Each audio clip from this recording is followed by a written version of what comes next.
ॐ अज्ञानतिमिरान्धस्य ज्ञानाञ्जनाशलाकया चक्षुरुन्मिलितं येन तस्मै श्रीगुरुवे नमः। श्रीचैतन्यमनोभीष्टं स्थापितं येन भूतले स्वयं रूपा कदा मह्यं ददान्ति स्वपदान्तिकम्। वन्देऽहं श्रीगुरु श्रीयुतः पदकमलं श्रीगुरुर्वैष्णवांश्च श्रीरूपं साग्रजातं सहगण रघुनाथान्वितं तं सजीवं साद्वैतं सावधूतं परिजनसहितं कृष्णचैतन्यदेवं श्रीराधाकृष्णपादान् सहगण ललिता श्रीविशाखान्वितांश्च नमो विष्णुपादाय कृष्णप्रेष्ठाय भूतले श्रीमते भक्तिवेदान्त स्वामिन् इति नामिने। नमस्ते सरस्वती देवी गौरवाणी प्रचारिणी निर्विशेषा शून्यवादी पाश्चात्य देशतारिणी। जय श्री कृष्ण चैतन्य प्रभु नित्यानंद श्री अद्वैत गदाधर श्रीवासादि गौर भक्त वृंदा। हरे कृष्णा कृष्णा कृष्णा हरे हरे, हरे Ram Ram Ram Hare Hare.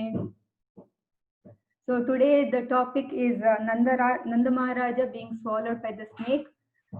This comes in the 34th chapter of the Krishna book, and it is also the 34th chapter of the 10th canto of the Srimad Bhagavatam. And Srila Prabhupada in his Bhakti Vedanta, when he is writing his Bhakti Vedanta purport, he is in the mood of Krishnaraj Kaviraj Goswami, wherein in every text, every purport or every chapter, he tries to give as much as possible the Krishna consciousness philosophy. That way, every single unit of the book is complete. So that way, for me, it was quite easy because Prabhupada has explained in detail various aspects of Krishna consciousness in this particular chapter.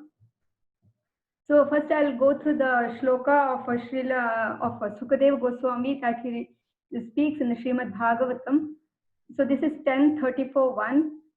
Shri Shuka Uvacha Ekada Deva Yatrayam Gopala Jata Kautuka Anubhir Anadudyukte Prayayuste Mbikavanam.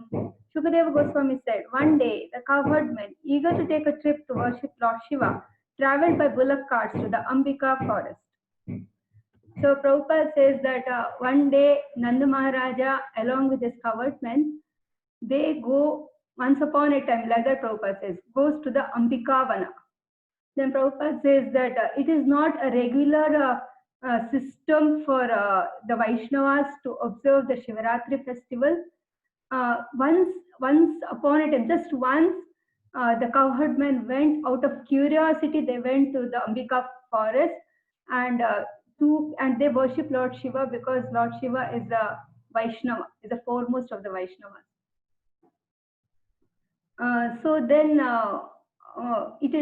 The major festival that comes in the autumn season is the Rasa Purnima that comes during the October-November month, and after that the major festival is the Dola Yatra that comes during the end of February-March. So just before the Dola Yatra comes the Shivaratri festival. And this Ambika forest geographically is located in the Gujarat province on the banks of Saraswati river. And presently Saraswati river is not physically seen in that area. The only place that Saraswati river is physically seen is in the Bhadrikashram near the Vyasa Gufa area. So the cowherdmen with Nanda Maharaja, they go to Ambikavana, and as it is the tradition in the Vedic times that once anybody goes to a holy place, first they take their bath and they worship the deities, observe fasting, give in charity. So even the cowherdmen, they take their bath in the Saraswati river and they worship Lord Shiva and they worship Ambika Devi.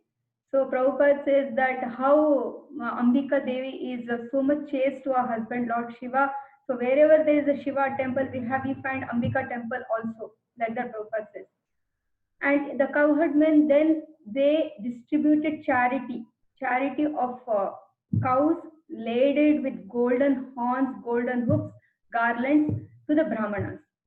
And Prabhupada says that how charity can be in the Varnashrama system. charity can be accepted only by the Brahmanas and the sannyasis. He says that Brahmanas, because they do not have any profession otherwise, that they are not businessmen, they do not have any other source for getting money. They are engaged in performing austerities and penances. They learn and teach shastras. And the objective of a Brahmana is to create more Brahmanas by giving pure knowledge. So that is the objective of a Brahmana. So when they accept, so charity is given to them, and when they have excess charity, they use it in the worship of Lord Vishnu. So like that Prabhupada says, so that way even Lord Krishna is very much favorable to the Brahmanas, and so we have the famous Namo Brahmana Devaya, Go Brahmana Hitaya Cha, Jacha Jagad Hitaya Krishnaya Govindaya Namo. So that is the loving dealings between the devotees and the Lord. So the anartha which has been represented today is how the process of Krishna consciousness refutes the philosophy of the impersonalists, because impersonalists or the Mayavadis, they too, when they go to a holy place, they too observe these principles of taking bath, observing fasting, worshipping the deity, and distributing charity. They do it, but the whole purpose of it is that is the consciousness. The objective is to become Lord, or to understand the Lord, the thought that they are non-different from the Lord. They are Narayana. So that defeats the whole purpose, because then there is no loving exchange between the Lord and the devotees. So then going further, the cowherd men in the night, they drank a little water and they take rest under a tree. Then from a nearby forest, a huge hungry snake comes and suddenly starts swallowing Nanda Maharaj. And Nanda Maharaj cries out, Krishna, Krishna, like that he shouts. By then the cowherd men also wake up and they take huge sticks, they take burning logs and they start beating and burning the snake. But the snake seemed to be very hungry and it was continuing to swallow Nanda Maharaj. At that moment, even Krishna arrives there. So this is the very speciality of the Brajavasis. In any situation, they remember Krishna. They could be the cowherd boys during when they go with the for grazing the cows with the Krishna, and they encountered Bakasur, or when they encountered Aghasur, or when they encountered the forest fire. Spontaneously, they cry out for Krishna, and every time Krishna reciprocates and saves them. Even the elderly Gopas like Nanda Maharaja and his cowherd men, when the Indra Puja was getting ready, that time Krishna comes and suggests them that I think it is wise to offer puja to the Govardhan rather than Indra. They all unanimously agreed what Krishna said. And later, when Indra showered torrents of rain and tried to eradicate the Vrajadham, everybody looked at Krishna again, and Krishna, surely enough, as always, protected them by lifting the Govardhan hill. So this is the loving exchange between devotees and Lord Krishna. And even when you see the Pandavas, even Arjuna, when the Brahmastra was shot by, that is after the Kurukshetra war, when Ashwatthama heinously kills the children of Pandavas, and beyond that he goes and releases the Brahmastra, at that time Arjuna also cries out for Krishna, and it is told that, I'll just read out the shloka. Arjuna uvacha Krishna Krishna Mahabhaho Bhaktanam Abhayankritam Eko Dhayamananam Apavargosi Samsrate. Arjuna said, Oh my Lord Krishna, you are the Almighty Personality of Godhead. There is no limit to your different energies. Therefore, only you are competent to instill fearlessness in the hearts of your devotees. Everyone in the flames of material miseries can find the path of liberation in you only. Even later, Uttara also, when Brahmastra enters her womb, she cries out for Krishna.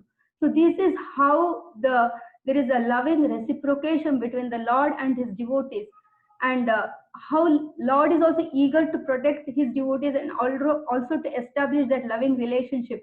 So only it is told that in Bhagavad Gita that Kshipram bhavati dharmatma shashvak shantim nighachati kaunteya pratijanahi name bhaktya pranashyati.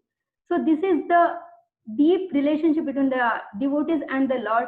And again, in this context, I would like to say that this particular thing, this process of Krishna consciousness refutes the thought and the process and the consciousness of the impersonalists, where they want to become God. And when they want to become God, there is no question of taking shelter or expressing gratitude to the Lord, because then we are only Lord. There is a question of taking shelter, and there is a question of expression of gratitude. That makes the heart more hard rather than filled. Then there is no question of having the qualities of being compassionate, of humor, or being humble. So then going further, when Krishna arrived, he puts his lotus feet at, just touches his lotus feet with to the serpent's body, and immediately the serpent changes to a beautiful demigod of the Vidyadhara category. The Vidyadharas, the Kinnaras, the Siddhas, they are all people of the heavenly planets. And Vidyadhara, he was looking so effulgent, luster was coming out of his body. There was sweet fragrance emanating from him. He was ornamented with gold, and he had a golden helmet, and he was looking very beautiful, and he was looking very worshipable, like that Prabhupada writes. And he offers his humble obeisances to Krishna, and he offers, then he stands in front of Krishna. At that time, Krishna asks him, Prabhupada is very sweet when he's writing. He says, you are looking a very nice demigod. How did you become a serpent? Like that, Krishna asks Vidyadhara, that personality. Then Vidyadhara says, actually, my name is Sudarshana, and I am from the Vidyadhara category, and I was very powerful, I was very beautiful. Okay. I was very powerful, I was very beautiful, and because of my power and beauty, I used to always roam around the heavenly planets. And once when I was moving around heavenly planets, I happened to see, Angira Muni. And Angira Muni is not very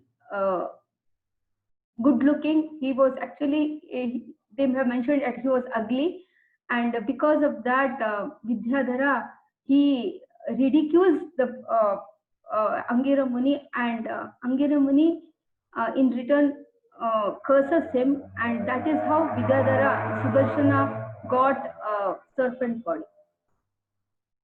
So in this regard, Prabhupada says that if we do not have the concept of Krishna consciousness, or if we do not receive the favor of Krishna, then the material assets can prove to be very dangerous to us, because material assets can lead to kama, krodha, moha, lobha, madha, matsarya.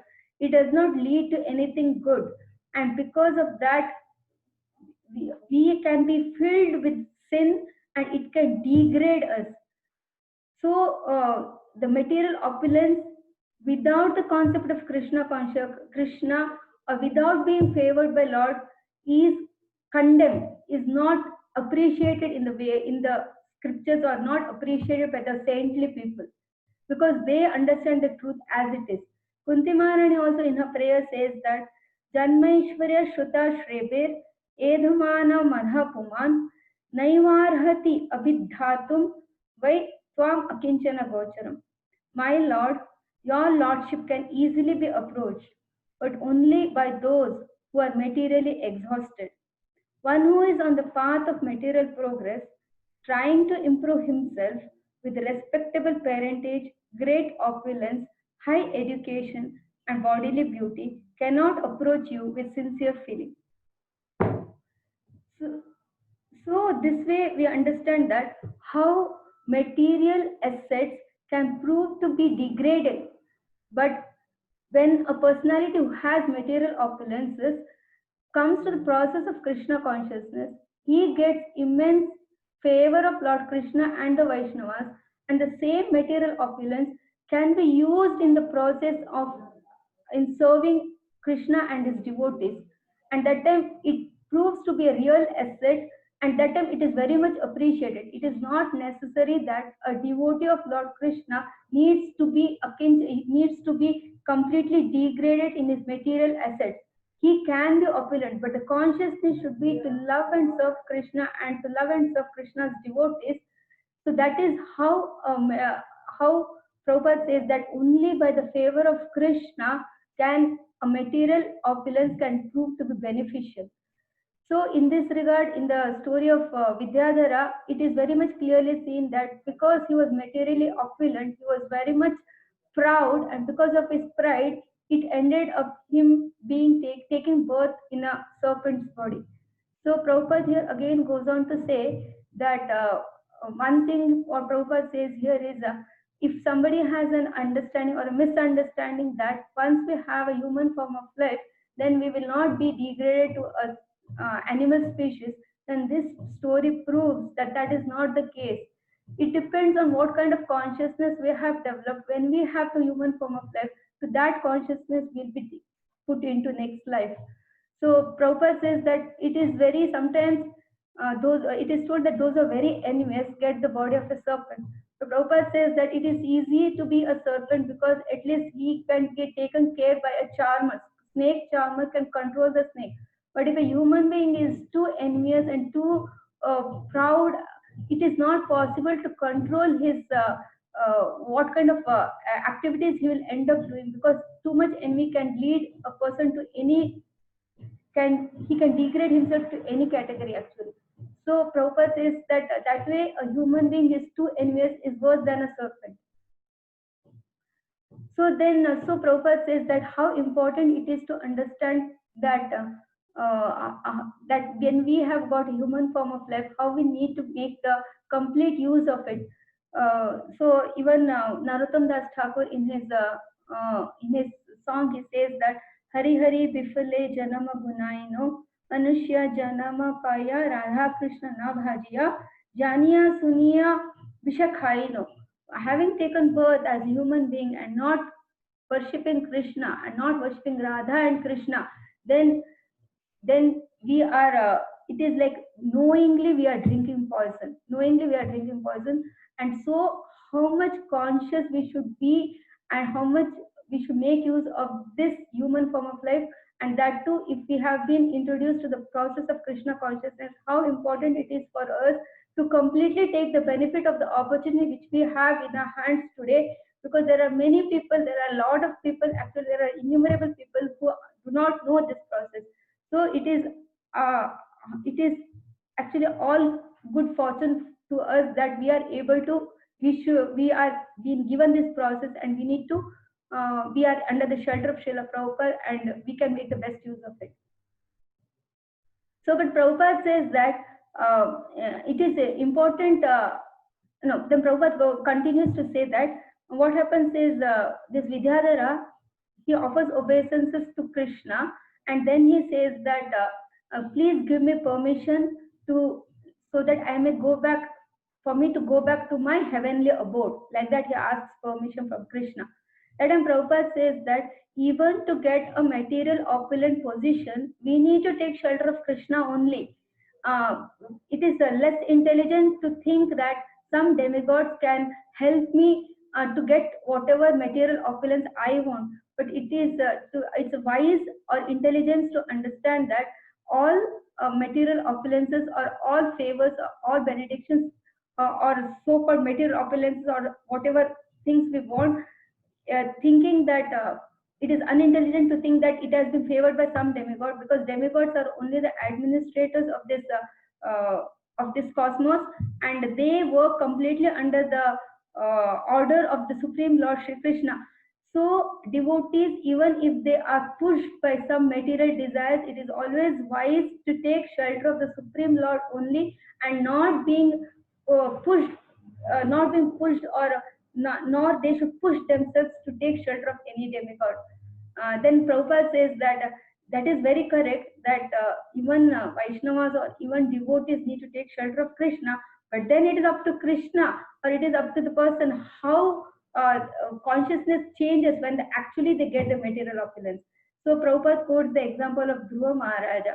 So he says that how Dhruva, he was just a 5 years old child, and uh, Yeah, Dhruva was just a 5-year-old child, and he being of a Kshatriya family, he was suddenly, he when he saw his father uh, not allowing him to climb on his lap, he felt too much what do you say, ashamed or too much ridiculed, and he goes and runs to his mother and says that I am insulted, I cannot tolerate this insult, so what I should do, because I am burning out of insult. He was a kshatriya, just 5-year-old child, but he felt so much bad about it. So his mother says that what I have heard is, whoever wants to take any benefit or wants anything, they need to go and approach Vishnu only. That's what I know. So you go to the woods, you go to the forest and take shelter of Krishna. Like that, his mother advises him. Actually, Krishna, Dhruva wanted a kingdom greater than that of his father. That was his strong desire. And with that desire, meditating on that desire, he goes to the forest, and there he meets Narada Muni. And Narada Muni initially tries to discourage Dhruva, telling that you are such a small child. It is okay, your father insulted you today. Tomorrow he'll help you, he will love you, he loves you because he is your father. So go back to your kingdom, because it's very difficult to live in the forest and there are so many animals, you will not be able to survive because you are a very little child. And Dhruva says, see, if you can help me to give me a path which helps me to fulfill my desire, then I'll be very grateful about it, because I have no thoughts of going back to the kingdom, palace right now. So at that time, Narmuni appreciates his determination, and he suggests him or advises him to go to the Madhuvan forest, and he gives him the Om Namo Bhagavate Vasudevaya, that mantra he gives him, and he gives him all the procedures, and he tells him, you meditate on this mantra. So he does. At that time, Dhruva, what he says is, he agrees, and very sincerely he performs all the way the systematic procedure as advised by Narada Muni, and within 6 months he performs such severe austerities and tapasya that Lord Vishnu appears, and when actually Lord Vishnu first appears in his heart, and then Lord Vishnu appears in front of him, and then he touches his head with a conch shell. And when Dhruva got touched by the conch shell of Lord Vishnu, immediately was completely purified. All his material thoughts, whatever desires, completely got nullified, and he was overwhelmed by the beauty and by the beauty of Lord, and suddenly his heart was filled with glorification and love for the Supreme Lord. That was a special mercy of the Lord, that he showered upon Dhruva, and at that time he realizes and recognizes, and he this particular shloka is there in the Chaitanya Charitamrita, where it says that Dhruva Maharaja. This actually is quoted from the Bhagavatam only, I think. It is like Sthanabhilashi tapase stitoham Swam praptavan devam munindra guhyam kacham vichinvan apitevya ratnam swamin kratartosmi varam nayache. So when he was being blessed by the Supreme Personality of Godhead, Dhruva Maharaja said, O my Lord, because I was seeking an opulent material position, I was performing severe types of penance and austerity. Now I have gotten you, who are very difficult for the great demigods, saintly persons, and kings to attain. I was searching after a piece of glass, but instead I have found a most valuable jewel. Therefore, I am so satisfied that I do not wish to ask any benediction from you. So this way, Dhruva glorifies the Lord. This way, the famous Dhruva prayers are there, where he glorifies the Lord in several ways, because he immediately realizes the supreme position of the Supreme Lord. So that is the kind of deep, loving relationship between the Lord and his devotees, and how the when a sincere seeker worships the Lord, and sincerity, he expresses his sincerity through his current situation to the Supreme Lord, how Lord reciprocates. And that is the deep loving relationship between the devotees and the Supreme Lord, which is completely not there in the concept of impersonalists, or in the concept of Mayavadis, because the whole concept of Mayavada is to understand, to perform all the austerities, to perform tapasya, to perform all the hard part of the life, simply to acquire the concept, acquire the knowledge, to deepen their knowledge of understanding how they are the Lord. So then, when we consider we are the Lord, then there is no concept, there is no thought of serving anybody. Then there is no space for taking shelter, as I already repeated, because the deep loving reciprocation and the love and the sweetness that is there in the process of Krishna consciousness, which is exhibited by the pure devotees of the Lord, and by how they have that deep loving relationship, that from the Dhruva time, even in the very recent past, till the Shadgoswamis pastimes also, how they were naturally reciprocating with the Lord in the day-to-day basis. So that is absolutely not there in the concept of impersonalism. So this way, the process of Krishna consciousness completely refutes the idea of impersonalism or Mayavad.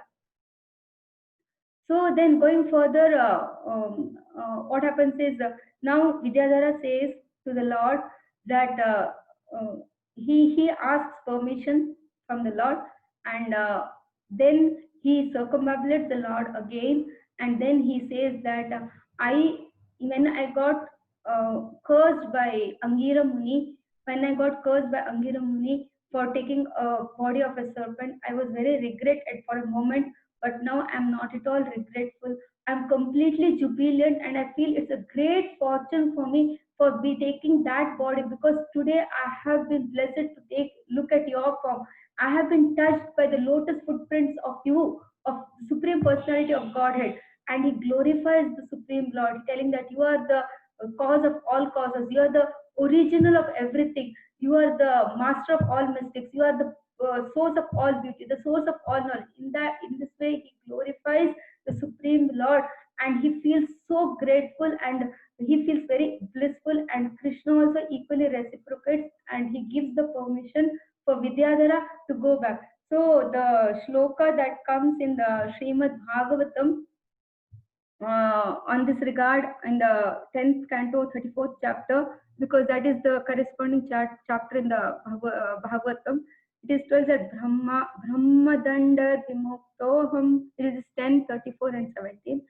Brahmadanda Vimuktoham Sadhyaste Chutadarshanaat Yannama Grahanan Akhilan Shrotran Atmanam Evacha Satya Punati Kim Bhuyas Tasya Sprashta Padahite. O infallible one, I was immediately freed from the Brahmana's punishment simply by seeing you. Anyone who chants your name purifies all who hear his chanting as well as himself. How much more beneficial then is the touch of a lotus feet? So here he says that anyone chants your names purifies all who hear this chanting, his chanting as well as himself. So here also it is emphasized on the chanting of the holy name, how important it is for us to follow this process very sincerely,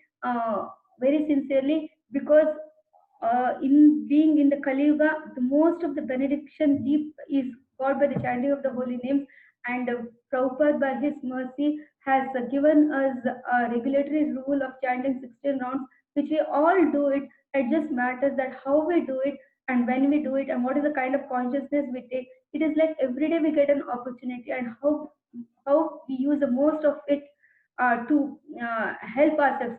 So here Vidyadhara says that he feels very elated because he got the touch of the Supreme Lord, because Lord touched him from by his lotus feet on his body, and we do not we have that kind of a direct benediction. We may feel that we do not have, but still when we chant, when we perform the sadhana bhakti which has been given to us by Srila Prabhupada and by our Gurudev, if we perform it very sincerely, we actually can feel the loving reciprocation of the Lord.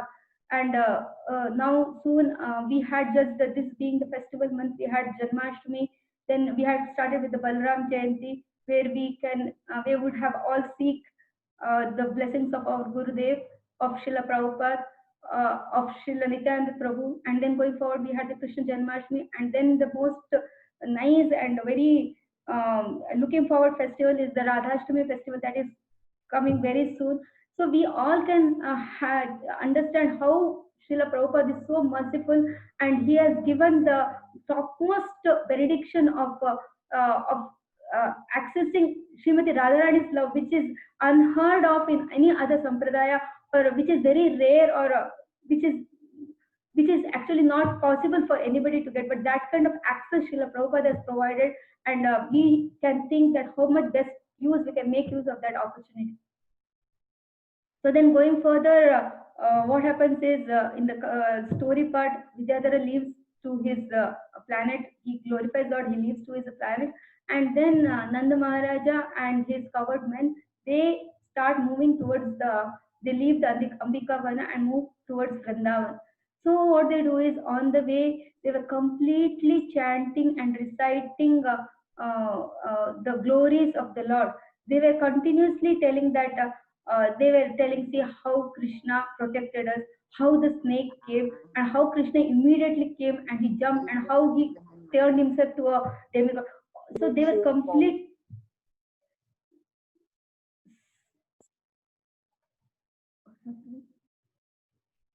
What is happening?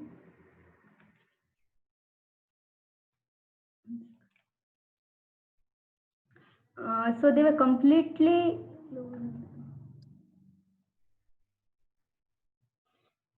Okay. So. Mataji, you can continue. Huh? Okay. So they were completely immersed. They were completely immersed in. And they were completely immersed in the thoughts of Krishna, and they were moving forward. So Prabhupada says that although the cowherd men, they left to the Ambika forest to worship Lord Shiva, in the process their attachment to Krishna just increased. Like that Prabhupada writes. So anything what the Vrajavasis did, apparently not direct Krishna consciousness, but the whole objective was to love and serve Krishna only. So that is even gopis, they perform the Katyayani Vrata.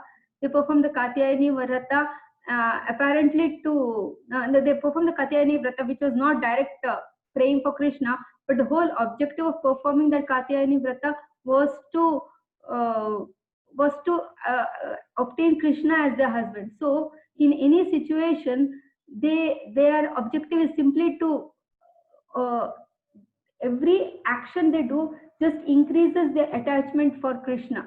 So that is the mood of the Vrajavasis, because then there is no question of they being thinking anything else other than Krishna. So in every action, they just deepen their relationship with Krishna. So this way, they all go back to Vrindavana. So for us also, we should understand that we may be living in our whatever family, or being grahastas, or in whichever situation we are in our social situations. But in that situation also, we have all the opportunity to love and serve Krishna and deepen our relationship with Krishna with a simple process. But it's not an easy process which Prabhupada has given. But we all have the opportunity to get that love, and we have the opportunity to serve Krishna. And so again, coming to the Anartha, where it says that what exactly that Anartha says is, I'll just read out Anartha.